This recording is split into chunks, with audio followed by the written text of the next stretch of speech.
All right, I'm going to ask the panel quickly to give some final bit of advice. And what three pieces of advice would you give to these college students who want to become entrepreneurs?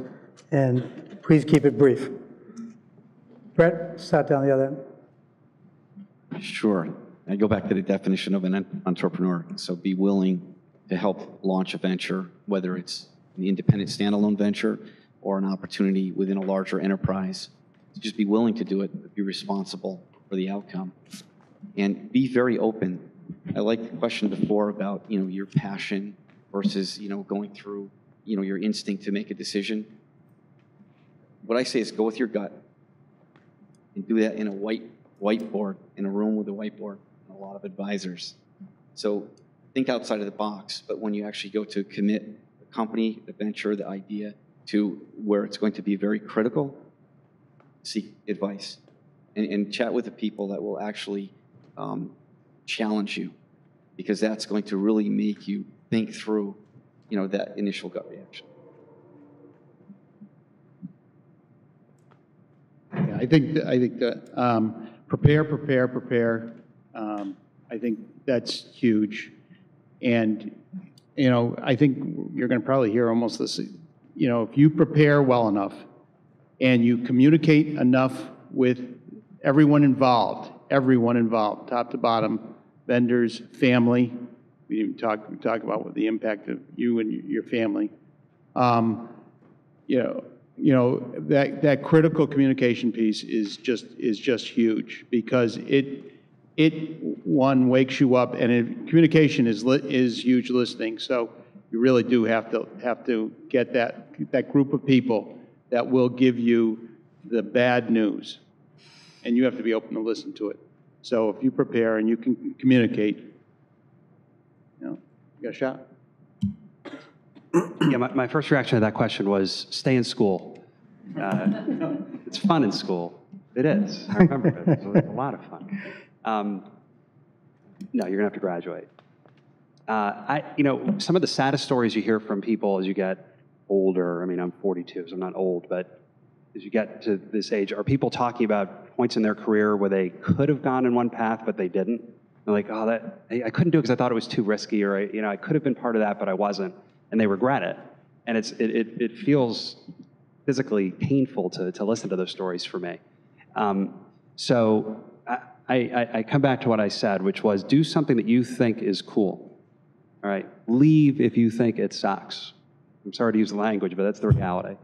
And I think when you're in that place that's cool, find a group of people who can really help further what you're doing and learn from them. Be humble and know that you graduate from school and it's kind of hard to enter the workforce because you kind of feel like you're the smartest person in the world because you just graduated from school and you got this nice degree. Then you walk in and you're a complete fool. And not everybody gets that when they graduate. I mean, I know that I still am that, but a lot of kids that come in they just don't get it, and they're never going to make it if they can't be humble and learn. So if you find some people to attach yourself to, they will help further your career. More than anything that you can do besides working really, really hard. Good luck. So I'm going to say what's been said already in slightly different words. Believe in what you do, so something cool, because that's going to drive you and give you the level of energy you really need, which is a lot. The second one is what's been said, prepare. I'll say do your homework. Not just early on, but kind of revisit the paradigm, revisit the assumptions, and to make sure you're still current. Like Evan said, he reinvented the business essentially when he went in. And that's what it takes. So you have to always prepare, and it's an ongoing process. And the third is communication. You need to be able to communicate in a lot of different directions effectively, and also networking. And you guys are great for being here, and you'll find people, like it's been said, that you connect with in particular, and just continue that. But I think the communication and networking are absolutely critical. Okay, I'll give you my twist on that. And somewhat has already been said by different folks, but get an education, develop an expertise, and have a passion and pursue it. So that's my advice to you. Secondly, I want to close by first and foremost for thanking Julie Norton for putting this entire event together. She worked long hours on this, and please give her a round of applause. She's hiding behind the, step out here.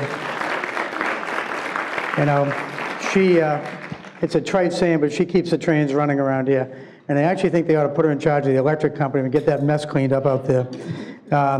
Also want to thank Dean Fulmer for coming tonight to the event. We look forward to future events. I want to thank Tony Bernardo's family for coming and sharing some time with us. We really appreciate that. Finally, I want to thank all the panelists. I thought they did a great job sharing their experience with us.